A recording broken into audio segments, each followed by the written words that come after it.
JMJ കിച്ചണിലേക്ക് സ്വാഗതം. ഇന്ന് നമുക്ക് ചക്ക ബീഫ് ദം ബിരിയാണി തയ്യാറാക്കാം. ചക്ക ബീഫ് ദം ബിരിയാണി ഉണ്ടാക്കുന്നത് വളരെ വെറൈറ്റി ആട്ടോ, നല്ല ടേസ്റ്റുമാണ്. നിങ്ങൾക്ക് എല്ലാവർക്കും ഇഷ്ടമാവും. വളരെ ഈസി ആയിട്ട് എല്ലാവർക്കും ഉണ്ടാക്കാവുന്നതാണ്. നമുക്ക് ഇതെങ്ങനെയാണ് തയ്യാറാക്കുന്നത്. ചക്ക ബീഫ് ബിരിയാണി തയ്യാറാക്കാനായിട്ട് നമുക്ക് ആദ്യമേ ബീഫ് ഒന്ന് വേവിച്ചെടുക്കാം. ബീഫ് ആദ്യമേ ഞാൻ അധികം മസാലകളൊന്നും ചേർക്കാതെ കുറച്ച് മസാല ചേർത്താണ് വേവിച്ചെടുക്കുന്നത്. ഞാനിവിടെ എടുത്തിരിക്കുന്നത് 1 കിലോ ബീഫാണ്. പക്ഷെ ഞാനിത് കംപ്ലീറ്റ് ഉപയോഗിക്കുന്നില്ല കേട്ടോ. ഞാൻ ആവശ്യത്തിന് ദം ചെയ്യുമ്പോൾ ഉപയോഗിക്കുന്നുള്ളൂ. എങ്കിലും ഞാൻ 1 കിലോ ബീഫാണ് ഇവിടെ തയ്യാറാക്കുന്നത്. 1/2 ടീസ്പൂൺ മഞ്ഞൾപ്പൊടി ബീഫിലേക്ക് ചേർത്ത് കൊടുക്കാം.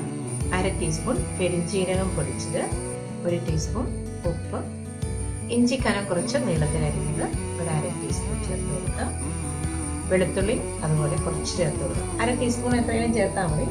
1 പച്ചമുളക്, കുറച്ച് കറിവേപ്പില. ഇനി നമുക്കിതൊന്ന് ഇളക്കി യോജിപ്പിച്ചിട്ട് ഈ ബീഫിൽ നിന്ന് വാങ്ങി വരുന്ന വെള്ളത്തിൽ തന്നെ നമുക്കിതൊന്ന് വേവിച്ചെടുക്കാം. ഇത് വെന്തതിന് ശേഷം ബാക്കി മസാലകളൊക്കെ നമുക്ക് ചേർക്കാം. ഇനി ഇത് അടച്ച് ഞാനിത് വേവിക്കുന്ന 2 വിസിലടിച്ചതിന് ശേഷം ഒരു 8 മിനിറ്റ് സിമ്മിലിട്ടൂടെയാണ് വേവിച്ചെടുക്കുന്നത്. നമുക്ക് കിട്ടുന്ന ബീഫിൻ്റെ വേവനുസരിച്ച് ഇത് വേവിച്ചെടുക്കാം. ചക്ക ബീഫ് ദം ബിരിയാണി ഉണ്ടാക്കാനായിട്ട് ഏറ്റവും മെയിനായിട്ട് വേണ്ടത് നമുക്ക് ചക്കയാണ്. അപ്പം ഞാൻ ചക്ക ക്ലീൻ ചെയ്തതുപോലെ കട്ട് ചെയ്തെടുത്തിട്ടുണ്ട്. തീരെ കനം കുറച്ചല്ല ഞാൻ കട്ട് ചെയ്തിരിക്കുന്നത്. ഇതുണ്ടോ ഈ ഒരു വലുപ്പത്തിലാണ്, കാരണം തീരെ കുഴഞ്ഞു പോകാതിരിക്കാനാണ് കുറച്ച് വലുപ്പത്തിൽ കട്ട് ചെയ്തിരിക്കുന്നത്. ഇനി നമുക്ക് ഈ ചക്ക ഒന്ന് വേവിച്ചെടുക്കാം. ചക്ക വേവിച്ചെടുക്കാനായിട്ട് ആദ്യമേ ഞാൻ ഇതിലേക്ക് കുറച്ച് മഞ്ഞൾപ്പൊടി ഇടുകയാണ്. 1/2 ടീസ്പൂൺ മഞ്ഞൾപ്പൊടി ചേർത്ത് കൊടുക്കാം. ഈ ചക്കയ്ക്ക് ആവശ്യത്തിനുള്ള ഉപ്പും കൂടെ ചേർത്ത് കൊടുക്കാം. 2 തണ്ട് കറിവേപ്പില ചേർത്ത് കൊടുക്കാം. ഇനി നമുക്കിതൊന്ന് മിക്സ് ചെയ്തെടുക്കാം. ഈ മഞ്ഞളും ഉപ്പും എല്ലായിടത്തൊന്ന് ആവട്ടെ. അതിനുശേഷം ഞാനിത് സ്റ്റീം ചെയ്താണ് എടുക്കുന്നത്. നമുക്ക് ഇഡ്ഡലി പാത്രത്തിൻ്റെ തട്ടിലും സ്റ്റീമറിലും സ്റ്റീം ചെയ്തെടുക്കാം. സ്റ്റീം ചെയ്തെടുക്കുമ്പോൾ കംപ്ലീറ്റ് വേണ്ട, ജസ്റ്റ് ഒന്ന് ആവി കയറി ഒരു 75% വെന്ത് കിട്ടിയാൽ മതി. ബാക്കി നമ്മൾ ദം ചെയ്യുമ്പോൾ വെന്തോളും. ഞാനിതൊന്ന് മിക്സ് ചെയ്തിട്ടുണ്ട്. സ്റ്റീം കയറുമ്പോൾ മഞ്ഞൾ ഉപ്പും ഒക്കെ ബാക്കി എല്ലായിടത്തും ഒരുപോലെ ആയിട്ടുണ്ട്. ഞാനിത് സ്റ്റീമറിലാണ് സ്റ്റീം ചെയ്യുന്നത്. സ്റ്റീം ചെയ്യാനായിട്ട് ഞാനിതുപോലെ ഈ പാത്രത്തിലേക്ക് മാറുകയാണ്. ഇനി ഇത് നമുക്ക് സ്റ്റീം ചെയ്ത് ഒരു 75% വേവിച്ചെടുക്കാം. ഇനി ഇത് അടച്ചു വെച്ച് നമുക്ക് സ്റ്റീം ചെയ്തെടുക്കാം. അപ്പോൾ സ്റ്റീം നിരന്ന് മുകളിൽ കയറിയിട്ടുണ്ട്. ഞാനിതൊന്ന് എടുത്ത് ഒന്ന് വേവ് നോക്കട്ടെ. അപ്പം കുറച്ചുകൂടി ഇരിക്കട്ടെ, 1 മിനിറ്റ് കൂടി ഇരിക്കും. ഒരു 3/4 വേവ് ആകുന്നതേ ഉള്ളൂ. അപ്പം സ്റ്റീം കയറിയപ്പം മഞ്ഞളൊക്കെ എല്ലായിടത്തും ഒരുപോലെ ആയിട്ടുണ്ട്.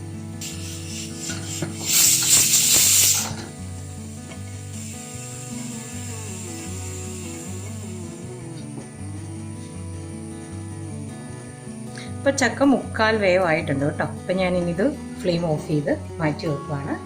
ഇനി ഞാനൊരു പാനിലേക്ക് കുറച്ച് തേങ്ങ നമുക്ക് റോസ്റ്റ് ചെയ്തെടുക്കാം. ഞാനൊരു 1/2 കപ്പ് തേങ്ങ റോസ്റ്റ് ചെയ്യാനായിട്ട് എടുക്കുകയാണ്. നല്ല ഫ്രഷായിട്ട് ചിരണ്ടിയെടുത്ത തേങ്ങയാണ്. ഇതിലേക്ക് 2 ചെറിയ ഉള്ളി കട്ട് ചെയ്തോട് ചേർക്കാം. കുറച്ച് കറിവേപ്പിലയൊക്കെ നമ്മുടെ ആവശ്യാനുസരണം ചേർക്കാം. ഇത് നല്ല ഗോൾഡൻ കളർ ആവുകയോടെ നമുക്ക് റോസ്റ്റ് ചെയ്തെടുക്കാം. ഒരു മീഡിയം ഫ്ലെയിമിലിട്ട് വേണം ഇത് റോസ്റ്റ് ചെയ്തെടുക്കാൻ. ഇപ്പോൾ തേങ്ങ ചെറിയ ഗോൾഡൻ കളറായിട്ടുണ്ട്. നമുക്ക് ഫ്ലെയിം ഓഫ് ചെയ്ത് ചൂട് മാറി കഴിയുമ്പോൾ ഇതൊന്ന് പൊടിച്ചെടുക്കാം. നല്ല ഫൈൻ പൗഡറായിട്ട് പൊടിച്ചെടുക്കേണ്ട, ജസ്റ്റ് ഒന്ന് പൊടിച്ചാൽ മതി. ഇനി നമുക്ക് ബീഫിന് മസാല ചേർത്തെടുക്കാം. അതിനായിട്ട് ഞാൻ ഈ പാനിലേക്ക് കുറച്ച് വെളിച്ചെണ്ണ ഒഴിച്ചു കൊടുക്കുകയാണ്. 1/2 ടീസ്പൂൺ കടുക് ചേർത്ത് കൊടുക്കാം. വെളുത്തുള്ളി ചെറുതായി കട്ട് ചെയ്തത് 2 ടേബിൾ സ്പൂൺ. ഇതൊന്ന് ഫ്രൈ ആകാൻ തുടങ്ങുമ്പോഴേക്കും നമുക്ക് ഇഞ്ചി ചേർത്ത് കൊടുക്കാം. ഇഞ്ചി കനം കുറച്ച് നീളത്തിലരിഞ്ഞത് 3 ടേബിൾ സ്പൂൺ. ചക്ക ബിരിയാണി ഇഞ്ചിയുടെ ടേസ്റ്റ് കുറച്ച് മുന്നോട്ടിരിക്കുന്നതാണ് നല്ലത്. വെളുത്തുള്ളി 2 ടേബിൾ സ്പൂൺ എടുത്തപ്പോൾ 3 ടേബിൾ സ്പൂൺ ഇഞ്ചി കനം കുറച്ച് അരിഞ്ഞതാണ് എടുത്തിരിക്കുന്നത്. നമുക്ക് 2 പച്ചമുളകും കൂടെ ചേർത്ത് കൊടുക്കാം.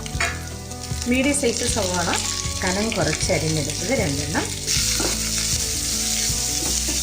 സവോളയ്ക്കുള്ള ഉപ്പും കൂടെ ചേർത്ത് കൊടുക്കാം.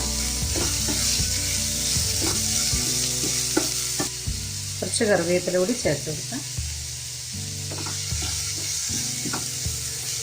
ഇനി നമുക്കിതിലേക്ക് 1/4 ടീസ്പൂൺ മഞ്ഞൾപ്പൊടി ചേർത്ത് കൊടുക്കാം.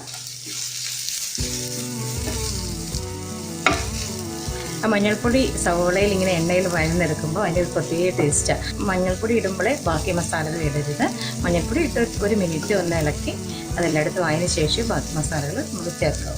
നമ്മൾ മസാലകൾ ചേർക്കുമ്പോൾ മസാലയെല്ലാം നമ്മൾ 1 കിലോ ബീഫിനും ചക്കയ്ക്കും കൂടെയുള്ള മസാല വേണം ചേർക്കാനായിട്ട്. ഞാനിതിലേക്ക് 2 ടീസ്പൂൺ മുളക് പൊടി ചേർത്ത് കൊടുക്കുകയാണ്.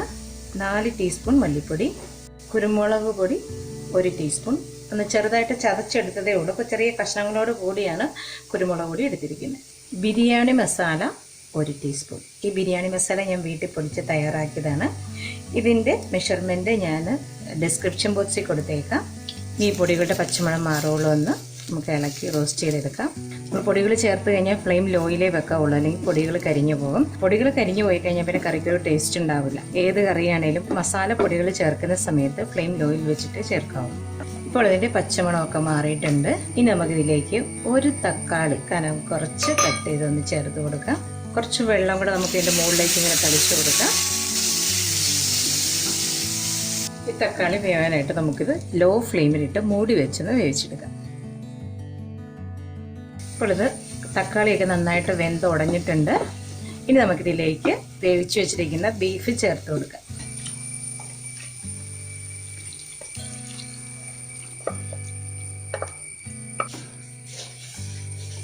ഇനി നന്നായിട്ട് ഇളക്കി യോജിപ്പിച്ച് ഈ മസാല ഒന്ന് വേവുള്ളൂ. നമുക്കൊരു 5 മിനിറ്റ് സിമ്മിലിട്ട് ഇതൊന്ന് വേവിച്ചെടുക്കാം. അപ്പോഴത്തേക്കും ഈ മസാലയൊക്കെ ബീഫിലേക്ക് പിടിക്കും. ഇതിന് കുറച്ച് ഗ്രേവി വേണം. നിങ്ങൾ ബീഫ് വേവിച്ചെടുക്കുമ്പോൾ തീരെ വെള്ളം കുറവാണെങ്കിൽ കുറച്ച് വെള്ളം കൂടെ തിളപ്പിച്ചൊഴിക്കുക. ഇതിനാവശ്യത്തിനുള്ള വെള്ളം ഇപ്പോൾ ഉണ്ട്. അതുകൊണ്ട് ഞാനിനി വെള്ളം വേറെ തിളപ്പിച്ചൊഴിക്കുന്നില്ല.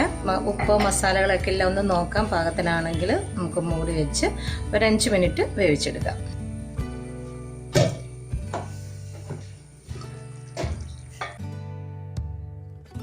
നമുക്ക് കറി കാണുമ്പോഴേ അറിയാം കുറച്ച് സ്പൈസിയാണ് അല്ലേ, നല്ല കളറൊക്കെ കൂടുതലുണ്ട്. കാരണം ഇങ്ങനെ കുറച്ച് സ്പൈസി ആയിട്ട് വെച്ചാൽ ഇവിടെയുള്ളൊരു മസാലകളും എരിവുകളും ഒക്കെ കിട്ടുകയുള്ളൂ. അപ്പോൾ ഇതൊരു 5 മിനിറ്റ് ആയിട്ടുണ്ട്. ദം ചെയ്യാറുള്ള പാകത്തിനുള്ള ഗ്രേവി ആയിട്ടുണ്ട്. അപ്പോൾ ഗ്രേവി കൂടുതലുണ്ടെങ്കിൽ നമ്മൾ കുറച്ച് ഇങ്ങനെ ഫ്ലെയിം കൂട്ടി വെച്ച് കുറച്ച് തിക്കാക്കി എടുക്കുക. എന്നാൽ കുറച്ച് ഗ്രേവി വേണം. ചക്ക വേവിച്ച് വെച്ചിരിക്കുന്നതിലേക്കൊക്കെ കുറച്ച് മസാല പിടിക്കണമെങ്കിൽ കുറച്ച് ഗ്രേവിയും കൂടെ വേണം. ഇപ്പം ഞാൻ ഫ്ലെയിം ഓഫ് ചെയ്യാണ്. ഇനി നമുക്കിതൊന്ന് ദം ചെയ്യാനായിട്ട് ഞാനൊരു പാൻ എടുത്തിട്ടുണ്ട്. സാധാരണ നമ്മൾ ബിരിയാണി ദം ചെയ്യുമ്പോൾ പാനിൻ്റെ അടിയിൽ നമ്മൾ നെയ്യാണ് ഗ്രീസ് ചെയ്യുന്നത്. അതിന് പകരം ഞാൻ ഇവിടെ ചെയ്യുന്നത് വെളിച്ചെണ്ണയാണ്. നമുക്ക് ചക്ക ബിരിയാണി ആകുമ്പോൾ വെളിച്ചെണ്ണ കേട്ടോ ഇതിന് ടേസ്റ്റ്. അതുകൊണ്ട് ഞാൻ വെളിച്ചെണ്ണയാണ് ഉപയോഗിക്കുന്നത്. അപ്പോൾ നമുക്ക് ഈ പാത്രത്തിൻ്റെ അടി മുഴുവൻ ഗ്രീസ് ചെയ്യാം. ദം ചെയ്യുമ്പോൾ ഇത് പാത്രത്തിൻ്റെ അടി പിടിക്കാതിരിക്കാനാണ് നമ്മൾ ഏറ്റവും അടിഭാഗത്ത് ഗ്രീസ് ചെയ്യുന്നത്. ഇനി നമുക്ക് ആദ്യത്തെ ലെയർ സ്റ്റീം ചെയ്ത് വെച്ചിരിക്കുന്ന ചക്ക ചേർത്ത് കൊടുക്കുക. ചക്കയാണേലും സാധാരണ റൈസ് ബിരിയാണി ആണെങ്കിലും നമ്മൾ തയ്യാറാക്കുമ്പോൾ ദം ചെയ്തെടുത്ത് കഴിഞ്ഞാൽ ഇരട്ടി ടേസ്റ്റാണ്. അപ്പോൾ അതുകൊണ്ടാണ് ഞാനിവിടെ ചക്കയും ദം ചെയ്തെടുക്കുന്നത്. അപ്പം ഞാൻ ഒരു ലെയർ ചക്ക ഇട്ട് കൊടുത്തിട്ടുണ്ട്. ഇനി നമ്മളിതിലേക്ക് പൊടിച്ചു വെച്ചിരിക്കുന്ന ബിരിയാണി മസാലപ്പൊടി തീരെ കുറച്ച് നമ്മളിതിൻ്റെ മുകളിലോട്ടൊന്ന് സ്പ്രെഡ് ചെയ്യാണ്. അധികമാകരുത്, തീരെ കുറച്ച് മതി. നമ്മൾ വറുത്ത് പൊടിച്ച് വെച്ചിരിക്കുന്ന തേങ്ങ അതുകൂടെ നമുക്ക് ഒരു ലെയർ ഇതിൻ്റെ മുകളിലേക്ക് ഇട്ട് കൊടുക്കാം.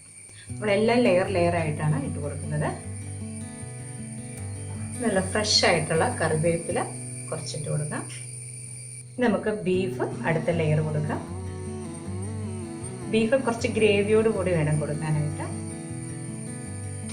നമുക്ക് അടുത്ത ലെയർ ഇതുപോലെ തന്നെ വീണ്ടും അടുത്ത ലെയർ കൊടുക്കാം.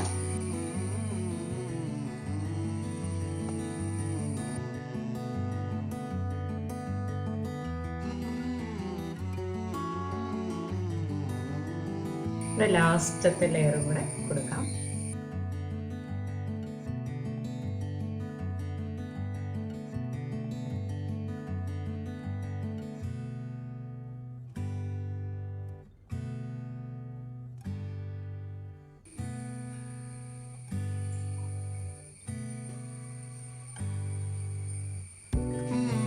ലാസ്റ്റത്തെ ലെയർ നമ്മൾ ഇട്ട് കഴിഞ്ഞു. ഇനി ഞാൻ കുറച്ച് തേങ്ങ വറുത്ത് പൊടിച്ച് ഇതിന് മുകളിലും കൂടെ ഇട്ട് കൊടുക്കുകയാണ്. കുറച്ച് കറിവേപ്പില കൂടെ ഇടാം. ഇനി ഇതടച്ച് നമുക്ക് ദം ചെയ്യാനായിട്ട് വെക്കാം. ഇനി ഒരു തവ സ്റ്റൗവിൽ വെച്ച് 2 മിനിറ്റ് നന്നായിട്ട് ചൂടാക്കിയെടുക്കാം. ചൂടായതിന് ശേഷം ലോയിലേക്ക് നമുക്ക് ഫ്ലെയിം കുറച്ച് വെക്കാം. ഇനി നമുക്ക് ഇതിൻ്റെ മുകളിലേക്ക് ബിരിയാണിയുടെ പാത്രം വെച്ച് 25 മിനിറ്റ് ലോ ഫ്ലെയിമിലിട്ട് ദം ചെയ്തെടുക്കാം. അപ്പോൾ നമുക്കിനി ദം ചെയ്ത് കഴിഞ്ഞ് നോക്കാം. അപ്പോൾ നമ്മുടെ ചക്ക ബിരിയാണി റെഡി ആയിട്ടുണ്ട്. 25 മിനിറ്റ് ദം ചെയ്തു. അതിനുശേഷം ഞാൻ ഫ്ലെയിം ഓഫ് ചെയ്തിട്ട് 10 മിനിറ്റ് കഴിഞ്ഞാണ് എടുത്തിരിക്കുന്നത്. ഇനി നമുക്കിത് സെർവിങ് പ്ലേറ്റിലേക്ക് മാറ്റാം. നിങ്ങൾ തീർച്ചയായും ഇത് ചെയ്യുന്ന നല്ല അടിപൊളി ടേസ്റ്റാണ്, എല്ലാവർക്കും ഇഷ്ടമാകും. തീർച്ചയായും എല്ലാവരും ചെയ്ത് നോക്കണം. നിങ്ങൾക്ക് വീഡിയോ ഇഷ്ടമെങ്കിൽ ലൈക്ക് ചെയ്യുക, ഷെയർ ചെയ്യുക. നിങ്ങളെൻ്റെ ചാനൽ ഇതുവരെ സബ്സ്ക്രൈബ് ചെയ്തിട്ടില്ലെങ്കിൽ സബ്സ്ക്രൈബ് കൂടി ചെയ്തേക്കണേ. അടുത്തൊരു വീഡിയോയുമായി ഉടനെ കാണാം. താങ്ക്